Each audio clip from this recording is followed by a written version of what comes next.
Welcome to East Meets West. You know him as the host of the podcast Talking Politics and Religion Without Killing Each Other, and the second most important person from Freehold, New Jersey. Ladies and gentlemen, Mr. Corey Nathan. What's up, Corey? Hey, Rick, and he is the 7-time Emmy-winning broadcast journalist, born and raised in beautiful Los Angeles, Rick Garcia. Good to see you, Rick. Good to see you, man. Did you enjoy your weekend? You know, there really wasn't much going on sports-wise. I don't know what we're going to talk about today. We'll find something. I'm sure we'll find something. Yeah. All right, let's start with the NFL playoffs. We're knee-deep in this, and then there were four. Yep. So 4 teams left in the NFL playoffs. Let's chat a little bit about what went down in those divisional playoffs. Let's start with the Broncos and the Bills. Could this be a more happy, sad scenario for a team than what happened to the Denver Broncos? I'm not even talking about, Josh Allen crying and the Bills and how difficult that was. But yeah, I mean, first of all, great game. Yeah, not a perfectly played game by either side, but that's one of the parts of what made it great. I watched that play. I had no idea. It just and even watching the replays, I had no idea that Bo Nix got injured, other than maybe catching a grimace on the side when he was on the sidelines. Did you pick up on that? The injury itself, I'd gone and looked back at the video several times, and I can't make it out. He broke a bone in his ankle. They win the game in overtime. I mean, talk about drama. Yeah. Then, I mean, he's a second-year quarterback who's playing out of his mind. Yeah. It could be a deal breaker for the Broncos.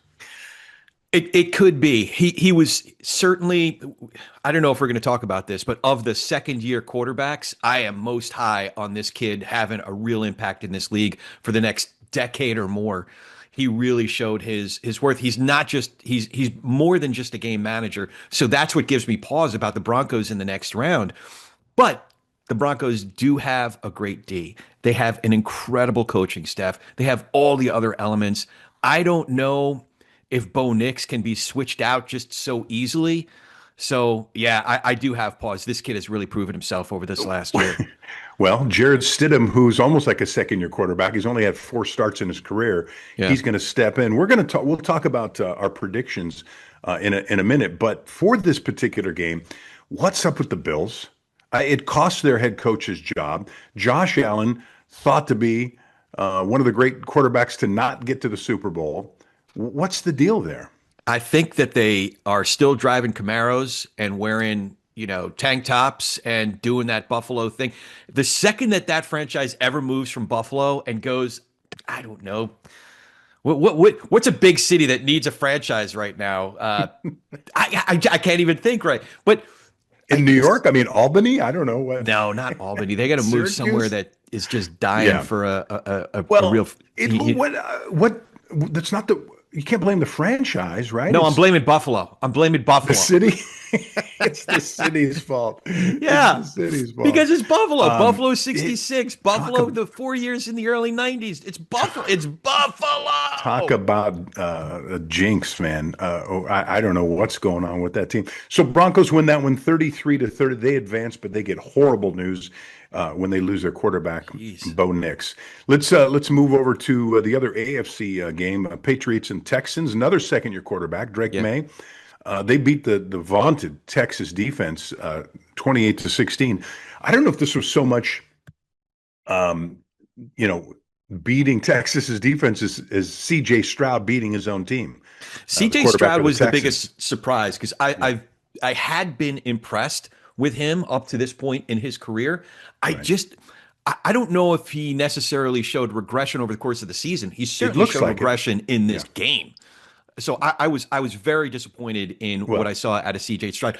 I didn't think that Texans would win the game. I just didn't think I'd see that poor of a performance out of C.J. Stroud. Yeah, he had a bad performance the week before against the Steelers. I mean, he's a turnover machine. And the thing about the quarterback position, it's all about not making mistakes. Okay, so are you a game manager, or are you going to take the team on your shoulders and win the game? You got to be one of those two.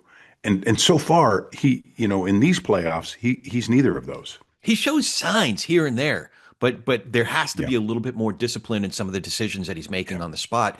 The other thing I will say about this game, though, is Mhm. that the Texans defense showed some of the soft underbelly of the Patriots offense that Yeah. I think a defense like the Broncos, like Denver, can exploit. Well, we'll find out. I mean, again, the Broncos are going to limp into that game offensively. Yeah. Let's see if they can win with a game manager with their defense. Let's switch over to the NFC. Let's talk about the Seahawks and 49ers first. That really wasn't a game. Oh my good. From the first play of Seattle the and game. San Francisco. Seahawks win that one 41-6. You know, I've been talking all season long about how I feel like the NFC West is the best team, best division rather in the NFL. It's kind of proven its way through these playoffs. The three teams that are in the playoffs or were in the playoffs, San Francisco, Seattle, the Rams, all played each other twice already this season, and they split their games. So it was a really balanced division among those three teams, and then they pretty much beat up on everybody else. But who would have thought? Look, the San Francisco 49ers, in my opinion, Shanahan could be coach of the year this year. I mean, the things that he did with a team that was that beat up. I mean, Kittles was the latest casualty of the team that didn't get to play in this game, but their defense was decimated this season. For them to make it as far as they did, I was somewhat surprised because the healthy teams inevitably will win at this stage of the game, right? But Seattle, man, they are hitting on all cylinders. Of the four games, this is the one I got the most wrong. And I think it's because Yeah, San Francisco finally showed the fact that they're hurt. yeah, The fellas that they're on the injured reserve right now really showed in this game. Like I said, from the first play of the game. yeah. The But injured list is a pretty good team. If you it's take the 49ers injured list. yeah, yeah. Yeah, so that was probably the biggest shock of the playoffs. And then you had the Bears and Rams, and everybody knew this was going to be a slugfest. First of all, the Bears have been it's been a magical season for Chicago. They're playing in Chicago in single digit temperatures. Yeah. You could see that both quarterbacks were affected and the receivers, with bad passes, with dropped passes when it's really cold like that and windy. It's really tough on the quarterback. So the Rams pulled this one out in overtime, 20-17. Another second-year quarterback, Caleb Williams. Caleb That just shows you Williams. the future of the NFL looks bright, and I think the future looks bright for the Bears. I think they hold their heads up high. This is a game which, by the way, Williams throwing another. How do you say it? He had to kind of ad lib a little bit, which he's accustomed to doing, and he prefers to play that way. That last play of regulation The you're talking last about? play of Yeah. regulation, where he's running backwards, which coaches hate it when their quarterbacks do that, and the young ones tend to do that. He takes a 14-yard touchdown pass, and it was like a 50-yard play, a Hail Mary to Cole Kmet in the end zone to send this game to overtime. It was fourth down. I mean, talk about a shock.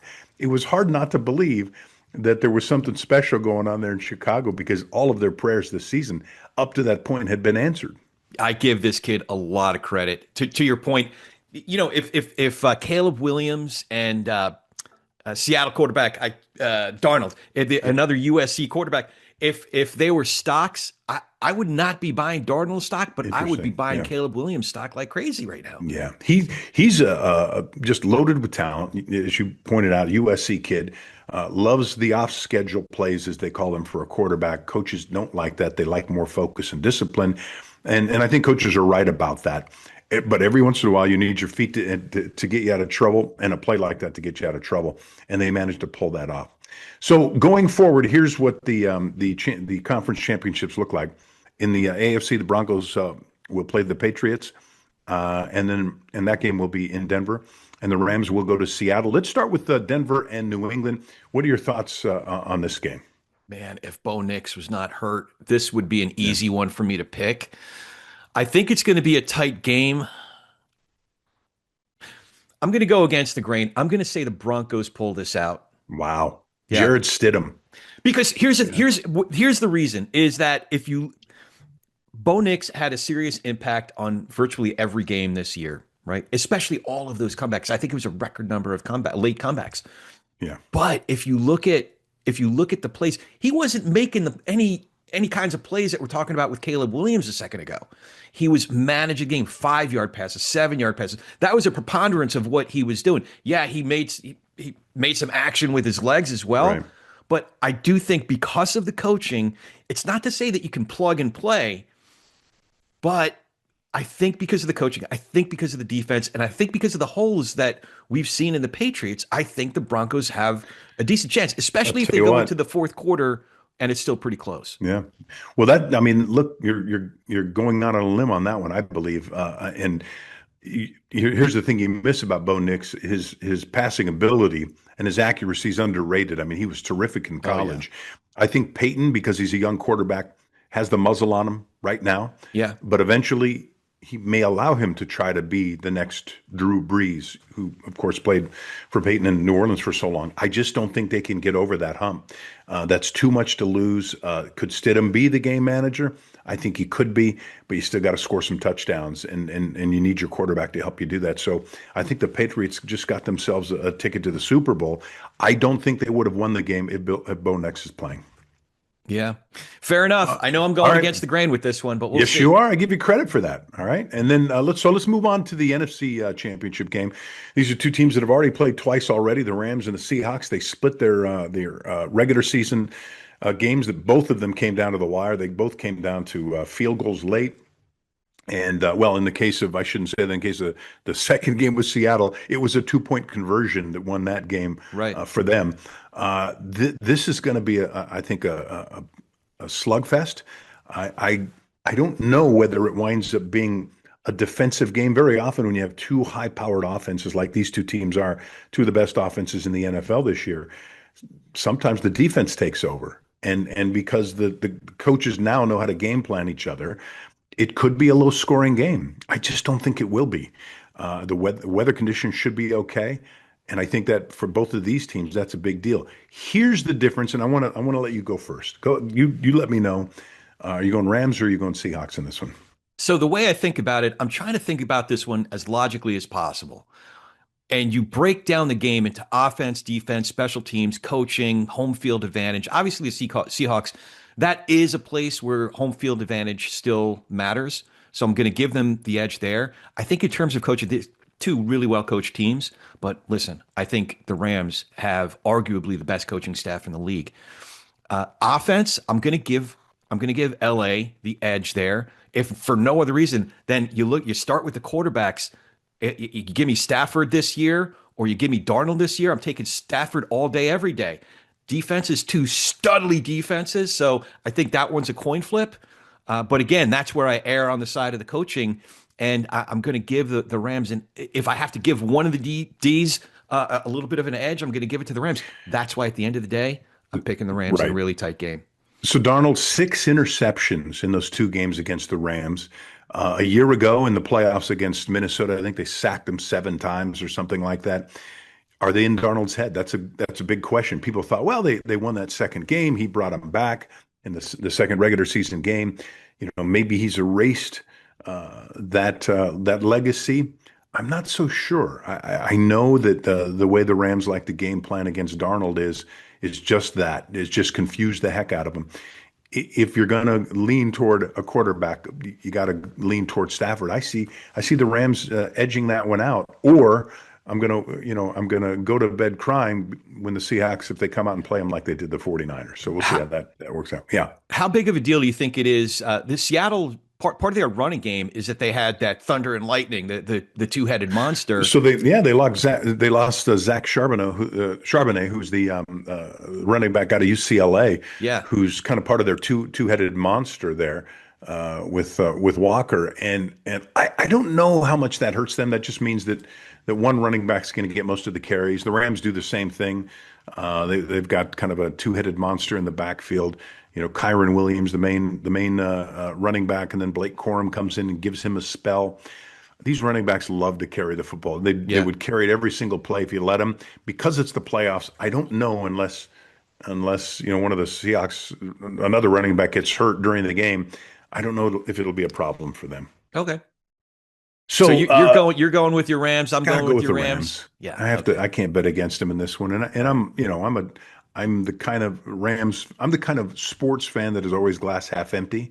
So I don't usually go that route. I like, McDonald has coached well against McVay. But McVay has a little bit of an edge, I think, when the team plays Seattle. The 49ers have always made me nervous. I wouldn't have been so optimistic if the 49ers had gotten through. This has been a tough year for NFL coaches. I mean, you talk about employment numbers. It's like a third of the NFL coaches either got fired or stepped down. You Yeah. can pretty much say they got fired or they were asked to leave. Ten coaching openings in the NFL this year. We talked about them. I know you are beside yourself with excitement. You believe that the New York Giants wound up, winning this whole lottery this offseason. But let's talk about all of them. Sure. And then I want to allow you the opportunity to express yourself on the Giants. So we'll talk about the Giants last. And the most recent one was the Buffalo Bills and Sean McDermott being fired. And it's, be careful what you wish for. Yeah. Because some of these teams, including Harbaugh, Tomlin, McDermott, I get the old concept of maybe it's gotten a little stale. It's gotten a little old. Time to move on. Everybody needs a fresh look. The team firing the coach needs a fresh look. The coach getting fired needs a fresh look. But let's talk about some of these openings. One that I'm going to start with one that's low hanging fruit. Tennessee Titans. They weren't going to wind up getting Harbaugh. They weren't going to get Stefanski. Did you see? They just announced this morning they hired Robert Saleh. Right. Yeah. And I mention that because teams like Tennessee and and I think to some degree, Cleveland, I think Atlanta was in this boat. They weren't going to get the Harbaughs, right? So Tennessee goes after Robert Saleh. He did. What was your opinion of him as the Jets coach? Did not have a good tenure as the Jets coach. No. My brother was pointing out that there are some guys who are really well cut out to be coordinators. Yeah. So if you look at the Titans schedule, they had more close games this year than one would think based on their record. Yeah. The close games is where a real CEO type of a head coach matters. So I don't think this is one of those teams that's going from single-digit losses to double-digit wins, or excuse me, single-digit wins to double-digit wins next year. I don't think this is one of those teams because unless Saleh went to a Stanford PhD program on how to call the last 2 minutes of a game, he's not improving this team substantively in the area to really help them turn the corner the way that a couple of the coaches did this year. He will need to bring in an offensive guru because he's a defensive coach, of course, and so that's his expertise. And he's going to need somebody to focus on that young quarterback, Cam Ward, who has so much potential. Could he be the next second-year quarterback that really starts to take off? That will remain to be seen. Now, here's the thing. I think that he can find an offensive guru. I mean, he could bring in the old Dable, the old coach of the Giants, who's a quarterback guru, right? They say. But that's not – I don't think that's his hinge point of what makes him from – a guy that's roaming the sidelines as a head coach to somebody who really has an impact on a franchise. Well, I'm not convinced on Dable. I mean, Josh Allen still played well without him, whereas not quite as well though. If you noticed, not quite as well. His decision making this year, especially highlighted that. So you liked Dable's work with Daniel Jones, is what you're telling me? At least the first year. Well, okay. So to my point, Daniel Jones was basically. They cast him aside, and then he goes and flourishes in Indianapolis. Yeah. I mean, that tells me a little something about the guy who was coaching him, don't you think? Well, it does. I mean, that's a whole other conversation. I think Dable... No, it's not. It's the same conversation. Okay, so fine. So Dable left his quarterbacks exposed to get injured. When you're a guy that's 112 feet tall and 1,000 pounds, it doesn't matter as much. When you're, 6'2" on a good day, like Jackson Dart, you're leaving yourself exposed to that level of aggression as opposed to putting the reins on him to a degree to play a more disciplined game. Well, look, and we're going to talk more about Giants in a minute, but to both of our points, they need an offensive guru in Tennessee to help make that thing work over there, and especially with a young quarterback. You don't want to ruin that kid. The Miami Dolphins hired Jeff Hafley as their head coach. He was the defensive coordinator for the Green Bay Packers.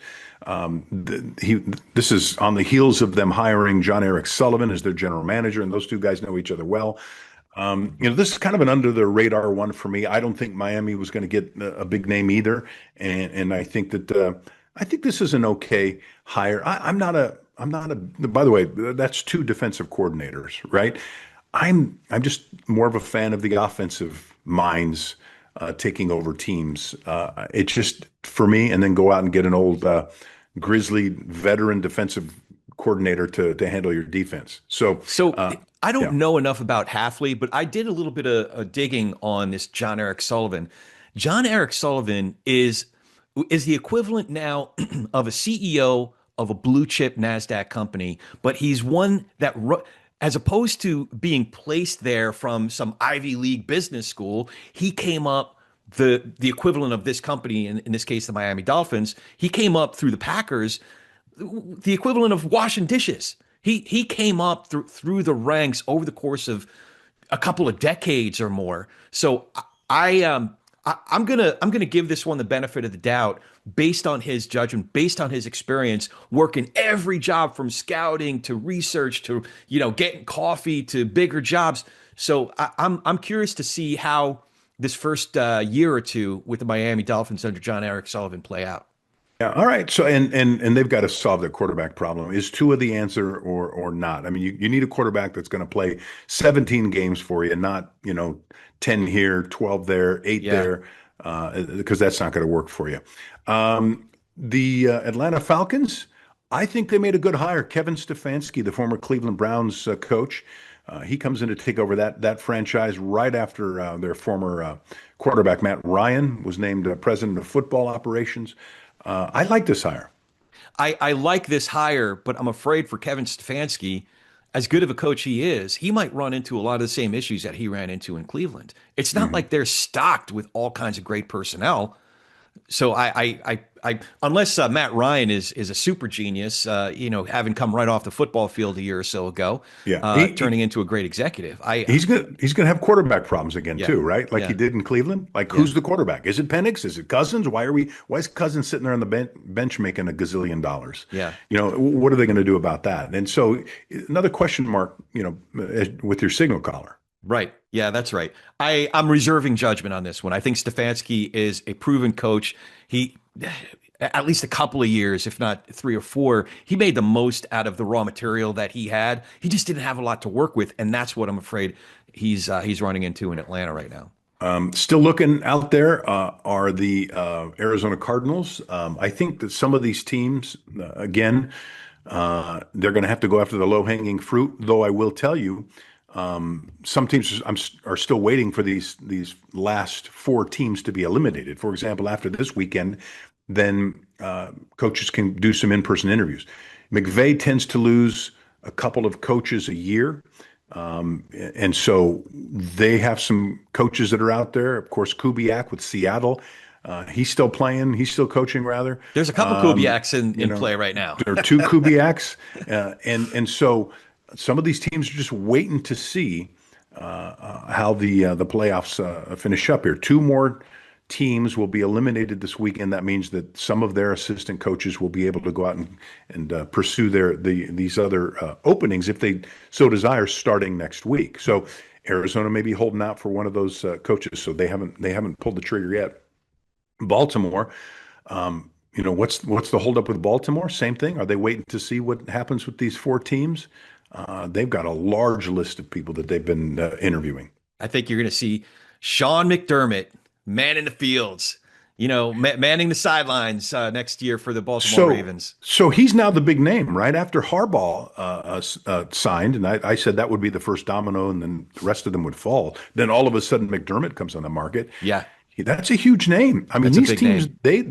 they have to be lining up for McDermott. He knows how to win. I mean, he was 8-8 in the playoffs, I think, which Buffalo's just gotten tired of that whole playoff thing. Yeah, They want to yeah. get to the big game again. I'm not so sure that letting McDermott go was the smart thing. Be careful what you wish for. So McDermott's out there. Baltimore's still looking. Cleveland is still looking. And again, their quarterback situation as big a question mark as they come. But I think there's a lot of talent on that team. So whoever steps in there, if they can solve who's behind center, that's not a bad gig. I just had a thought for Cleveland. This would be Yeah. such a Cleveland thing to do. And it would be such a Lane Kiffin thing to do for Lane Kiffin to leave a job he hasn't even started and go to Cleveland and take the head coaching job. That would sound about right, wouldn't it? That's a team still looking. The Raiders are still looking, and that's a team that's going to have the number one pick in the draft. They need a lot of help. Again, are they holding out for a Chris Shula? Are they holding out for a Mike LaFleur? Are they holding out for one of the Kubiaks? Could be because they haven't you haven't heard much in the way of rumors over there lately. We talked about the Dolphins, Pittsburgh Steelers. Is that a good gig or not? I'm not sure. I think Tomlin was perfect for that job, but what you're thinking on these guys? This is a team that has kind of not taken that next step in a while, and that's Yeah. why Tomlin's leaving. That's a franchise. That's a storied franchise. 3 head coaches in what, 60 years or more? Yeah, isn't that something? Right. So that's a franchise with a lot of history and a lot of history for stability. So that's the one I'm really curious about. I wouldn't be surprised to see if they went internal, that there's some coordinator from the Steelers that's come up through the ranks there that ends up being a 40-something-year-old head coach that's the head coach for the next 20-something years. But I'll be watching very curiously. They also have been looking at defensive coordinators. They've scheduled or interviewed defensive coordinators already. One of the folks that they were looking at was Hafley, who's taken off the board. Kubiak, of course, still out there. We talked about. The name that keeps coming up is Mike McCarthy, and I'm thinking, well, why? I mean, talk about the ultimate retread. Not sure. He's been out of the league for a couple of years, and his last experience wasn't a great one. So I think young blood is the way to go there. And you may be right. Maybe they find a young former defensive coordinator who could maybe make a difference over there. You ready to talk about the Gents? The New York Football Giants. The New York Giants. They wound up getting the coach that was thought to be at the time the prize. The belle of the ball. They got the homecoming queen, John Harbaugh, going to New York, and he's got to be excited because the defense is already in place. He's got some young stars on offense. Just build up that offensive line a little bit better. And by the way, Baltimore's notorious for building up their line both offensively and defense. And that's how you build a football team anyway. And they like big guys. So I'm going to please express yourself and then leave it up to me to pour some cold water on you. This is a perfect hire for all sides. It's good for the NFL. It's good for the world. No, it's good. So this is good from all aspects. One, you get John Harbaugh. You get him on the East Coast. His brother's on the West Coast. You get John in New York. You get Jim in LA. You get AFC. You get NFC. So it's good for the family, right? It's good for the Giants. Well, let me go on. It's good for John Harbaugh because, yes, they only won 4 games. It's been a miserable franchise basically since Eli left and since Tom Coughlin left. But it has the raw material on both sides of the ball. It's got talent on both sides of the ball. And a coach wants to go and be able to have an impact. He has unlike what I was talking about with Atlanta and Stefanski, he has raw material to work with in all of the key positions. And this is one of those, I don't know if necessarily they're going to win 11, 12 games next year. 10, however, would not be out of the question. Going from 4 to 9 wins, 4 to 10 wins, because it's a coach of the level of John Harbaugh, because he has the raw material to work with, because the GM, Shane, has some shortcomings we've seen. However, one thing we've also seen is his ability to pick well in the draft after draft, the years that he's been there. So they can fill some of those holes through the upcoming draft where I don't think it's unrealistic to see a 9-win, maybe even a 10-win Giants team next year under John Harbaugh. There were also rumors about his relationship with Lamar Jackson in Baltimore, and so he'll get a chance to work with a new young, hopefully malleable young quarterback who's willing to be coached up, and see what he can do with them. So let me give you my own little take on this based on my own experience with my team years ago. The hot coaching off-season move some years ago was Jeff Fisher. He'd led the Tennessee Titans to the Super Bowl. They lost to the Rams, and everybody wanted Jeff Fisher. And it came down to the Dolphins and the Rams won out, and I was high as a kite, just like you, high as a kite, thrilled to have Jeff Fisher. It was the worst 3 or 4 years that I've seen my team play. Underrated, poor drafts. Underwhelming, poor drafts. They underachieved, is what I'm trying to say. And he didn't evolve. He hadn't evolved. He didn't keep up with what everybody else was doing. If Harbaugh hasn't evolved, if the Tomlins and the McDermotts haven't figured out, why are we a step short of getting, breaking through to the big game, then it's going to be ugly for a couple of seasons. So, will it be Jeff Fisher, or let me help you out a little bit. Let me shine a little light on you. Will it be Andy Reid? Andy Reid, right? that's what I'm Andy thinking of. Reid, who Yeah. wins a Super Bowl in Philadelphia, winds up leaving there and goes to Kansas City and continues with amazing success. No, if you remember, he didn't actually win the Super Bowl. Chip Kelly was the one who won the first Super Bowl for Philly. Right. He got to the conference finals, the conference right. championship Yeah. game several times, and I think he went to the Super Bowl once, but didn't win. I might be misremembering. And then I'm definitely misremembering, but I will say then he goes to Kansas City and continues to flourish, wins. Continues Yeah, to and then do well. he goes over the threshold. If there's anybody that was bred from a lab, it's John Harbaugh to be a football coach in the NFL, a head coach in the NFL. This kid. He came up under a great football coach. He was competing with his brother, who was a quarterback and a great coach. So Sure. he's been put together by chemistry in a lab to be a great coach. He was made for New York. He was made for the New York Football Giants. We're gonna go all the way, We'll baby. find out. All right, settle down over there. All right. Let's move on to the college football championship. Indiana University wins the national title. They do it without having to have people just vote on it like they did in the old days. Yeah. They won a game, and that made them champions. They got to hoist the national championship trophy. Fernando Mendoza, their quarterback, will be the #1 draft in the NFL, probably to the Raiders. And so, your thoughts on this game, and then I'll chime in. Well, first of all, I think it needs to be said that Miami put up a much better fight than a lot of people expected. Yeah, me some included. of what stood out to me is this kid Malachi Toney. What a dynamic player number 10 is. Carson Beck, I know he threw that interception at the very end of the game, but he showed me a lot more than I realized he had. He's got a lot of reps at the college level, at the highest levels of the game, this championship game. But what was it, 3 years at Georgia or before that? He was at Georgia before Miami, yeah. Yeah, he's got a lot of reps as a starting quarterback at the highest levels of the game at the college level.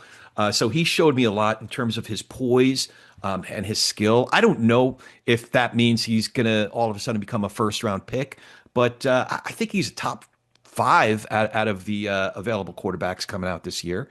But in terms of the game, man, Indiana, I was not buying Indiana until entering into this game. I was thoroughly convinced after having seen them in the last game and against Ohio State. Yeah. The second time that they played Ohio State, that Kurt Signetti, he is the next coming of what should we call it? Les Miles? No. He's not. Yeah, he's not Saban, quite at the Saban level, but man, not yet, but maybe on his way, right? Maybe he's on that his kind way. of coach, right? Yeah. Look, this was a boring game for me for about 3.5 quarters. Yeah. It was a defensive game. Something stuck out to me. I love watching quarterbacks. I'm a fan of watching quarterbacks. It felt to me like Signetti did not want to put the game in Mendoza's hands. Oh, that's interesting. They were trying really hard to establish the run. Yeah. Mendoza, he's the Heisman winner. He's going to be the #1 pick in the draft. He completed 16 passes in the biggest game of the year, 186 yards. That's unimpressive to me.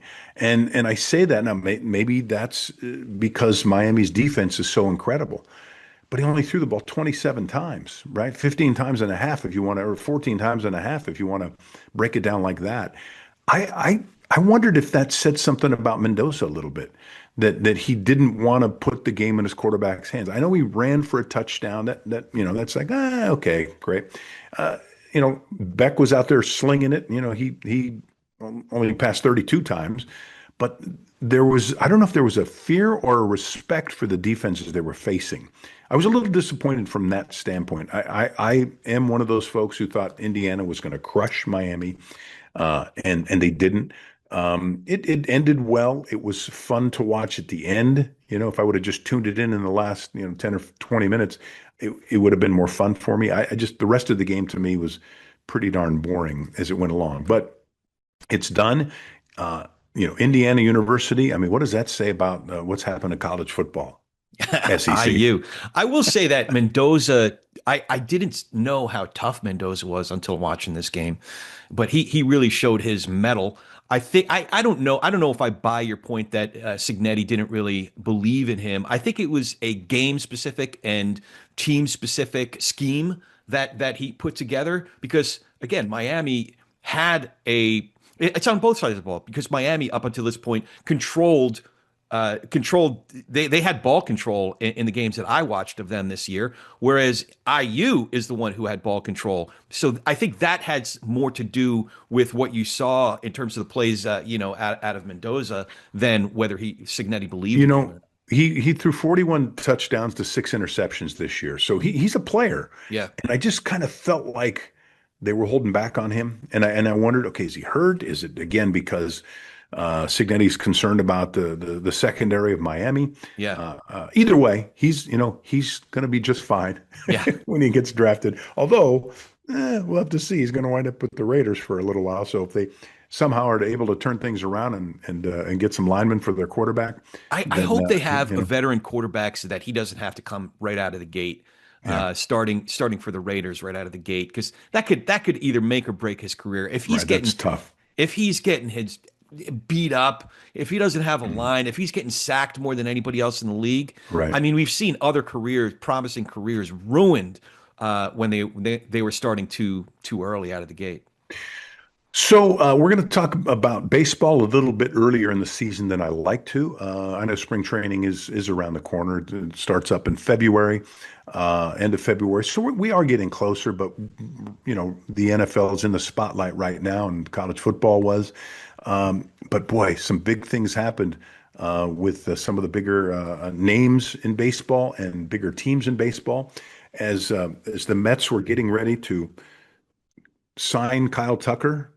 You had to start that way. You had to put it that way. Somebody came in and grabbed the contract out from underneath them and put him on a plane to Los Angeles. Could I just say it's like it's terribly irresponsible on the part of a major league franchise to spend this kind of money to make these kinds of offers. We'll get to that. The Dodgers are just ruining baseball. Okay. No team should ever.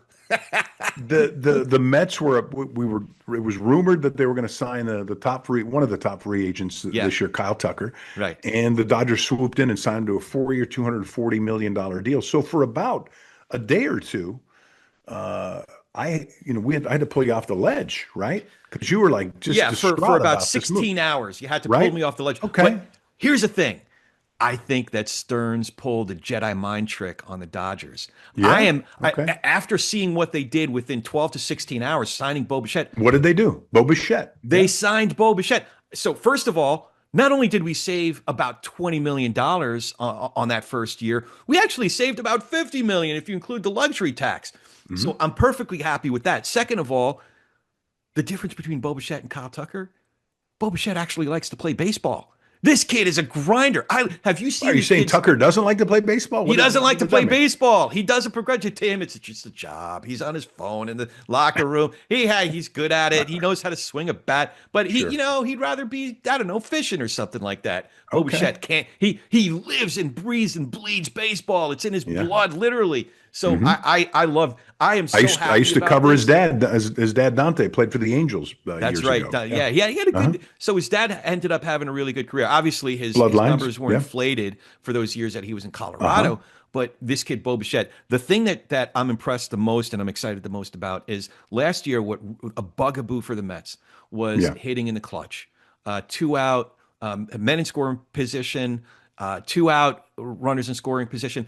And if you look, Bo Bichette rises to that level, his stats increase the more pressure there is, the more of a leverage situation that it is. His batting average increases. That's exactly what the Mets need.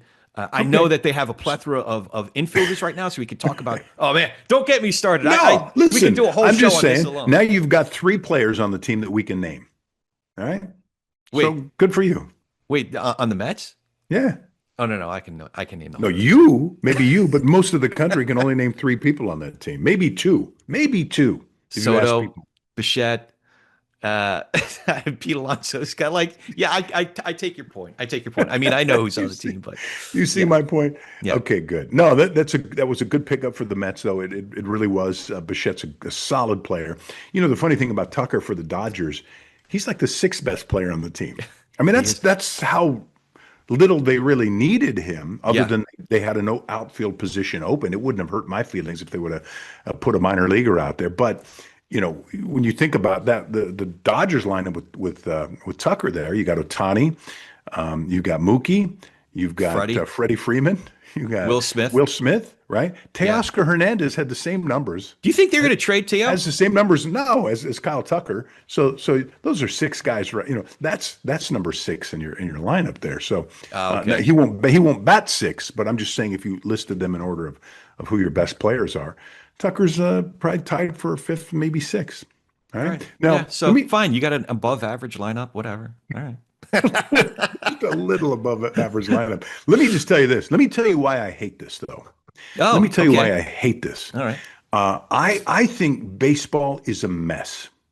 There are good reasons why nobody's watching baseball anymore. Who wants to watch the same teams over and over get all the best players? Everybody else is fighting for Gavin Lux, right? And Kyle Tucker, we know, or the Mets, or maybe Toronto, maybe the Yankees. Those teams are always going to be the teams in the hunt for the top players. It's gotten disgusting, and how disgusting is it? Kyle Tucker, because the Dodgers add him, they're going to be hit with a huge luxury tax penalty, as you talked about, and it's going to cost the Dodgers 119 million dollars to have this guy in 2026. 119 million. That's more than 11 teams' entire budget for a single season. Cincinnati's at 112, Colorado 110, St. Louis 104, Minnesota 101, the Nationals 96, the Pirates 95, the White Sox 87.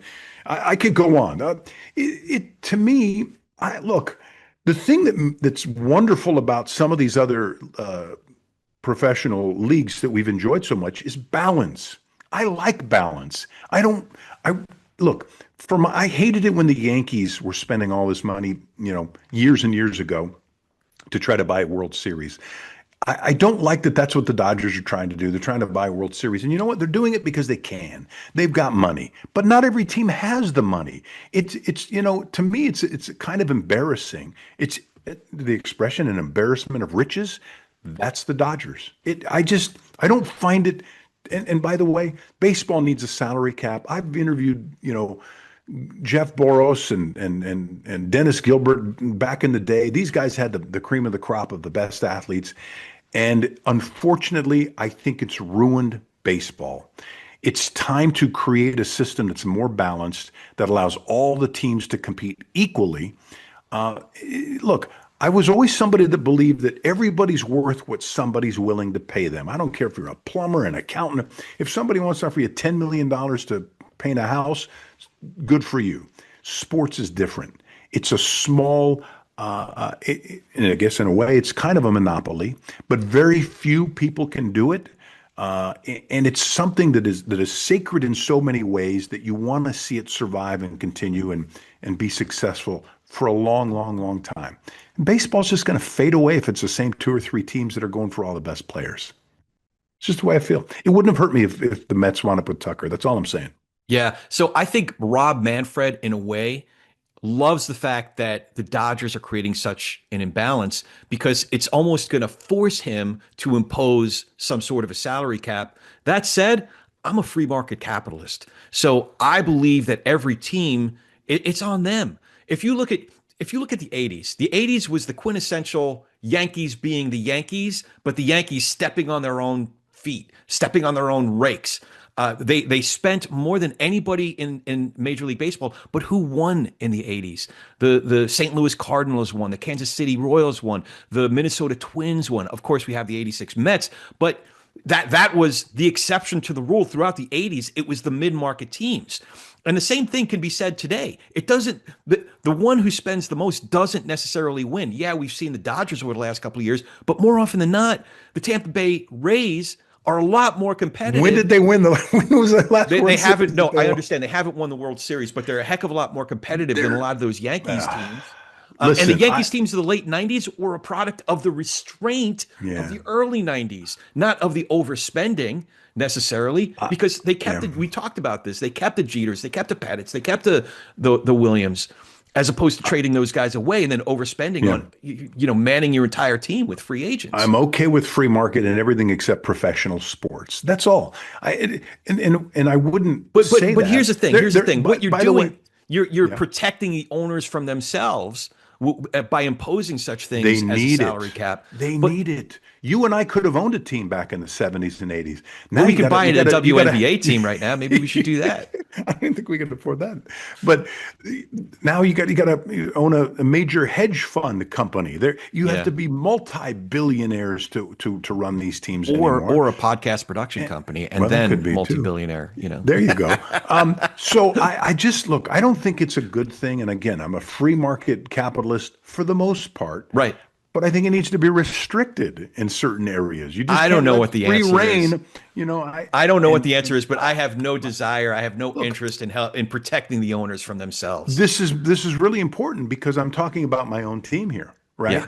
I'm talking about that's fair. So I feel principled about this, that baseball needs to wake up. They're always last to come to to the realization that they need to improve, they need to get better. And I considered myself a baseball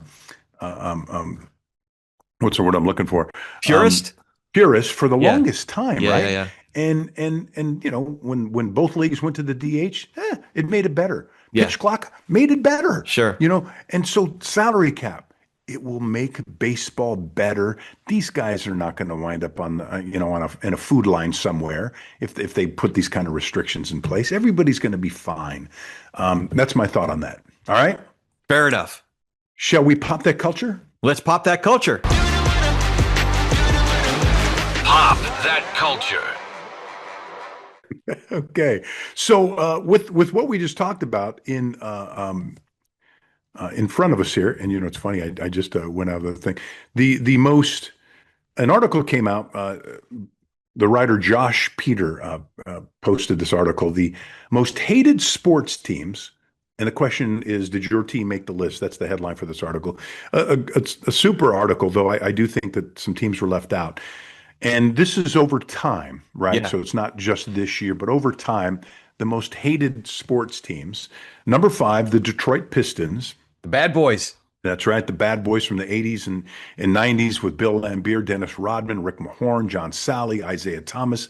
That's a team I happen to cover, and I can't tell you they were bad boys. I covered them because I covered the Lakers, and the Lakers played them in the NBA Finals. And I remember that was a toxic locker room to go into. Really?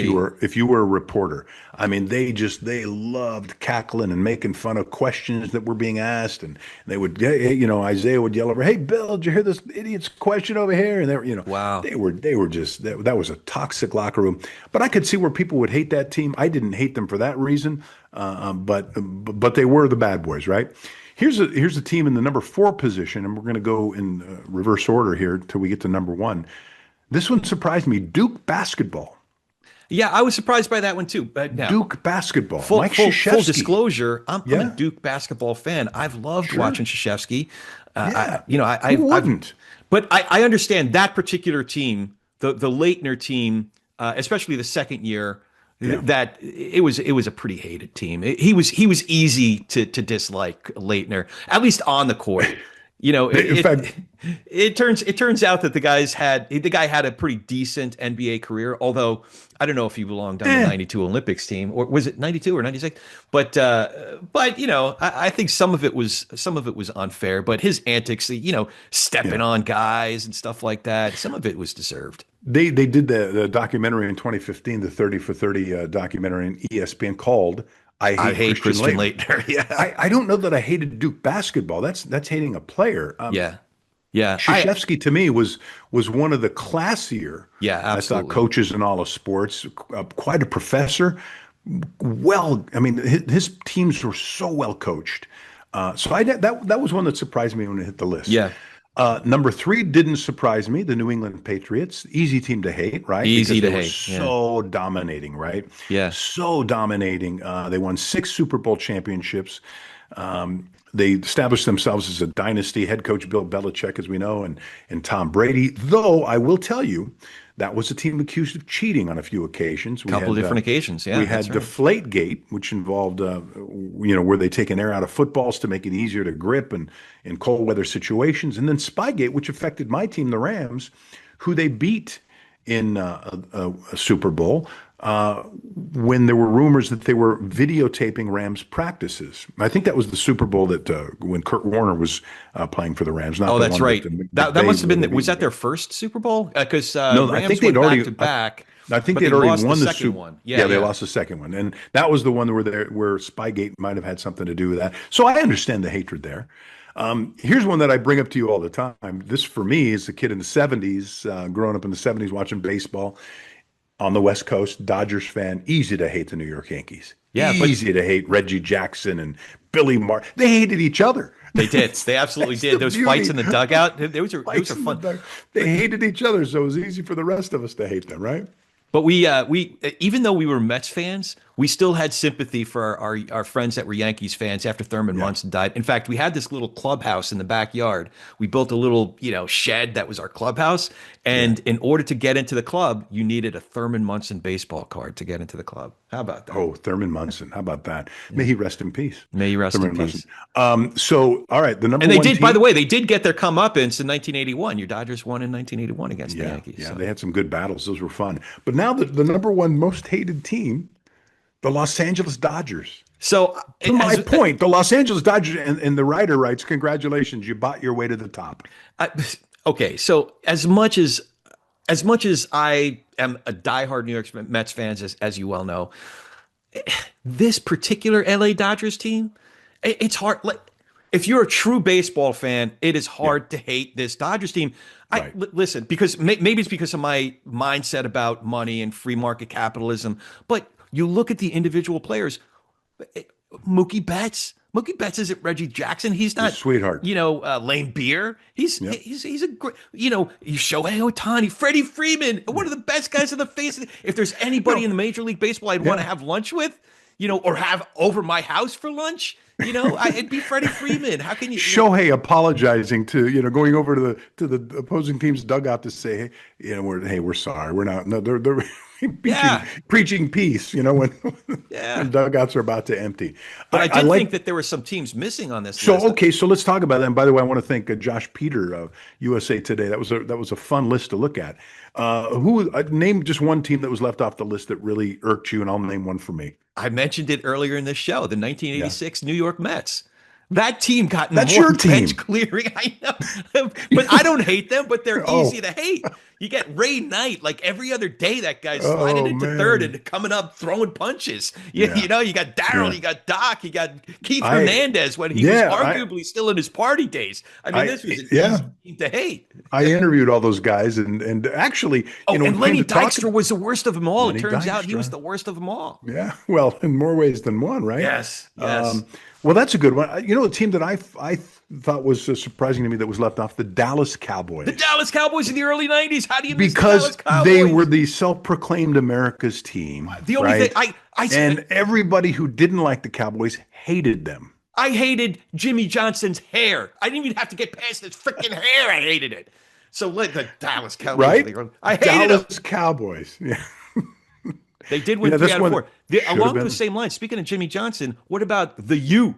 of the 80s and 90s. It's not the same team as we got that went to the That could have been a CFP. team that was hated.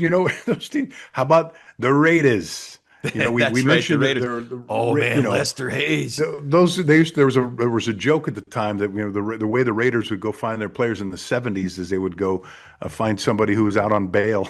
Yeah. You know, Locked the out other of team local jail. that my brother's going to hate this. The other team that's easy to hate, the New York Jets. Those poor New York Jets. They haven't won a damn thing in Can I almost tell 60 you years. something? And those stinking New York Jets, they haven't won anything. You can still hate them. You can still hate It them. is so fun to feel sorry now for the Giants and Jets. It really is fun to feel sorry for those New York teams. Well, that was fun, Corey. This was fun. It was a We'll have good, to- I like that pop that culture. All right. Well, we'll have to do this again, and we will next week. So we're going to say goodbye now. I'm Rick Garcia. He's Corey Nathan. It's East meets West. Thank you for joining us. And don't forget, let everyone know you can find us on Apple, Spotify, YouTube, and wherever you get your favorite podcast, which is East Meets West Sports. Now let's go play ball.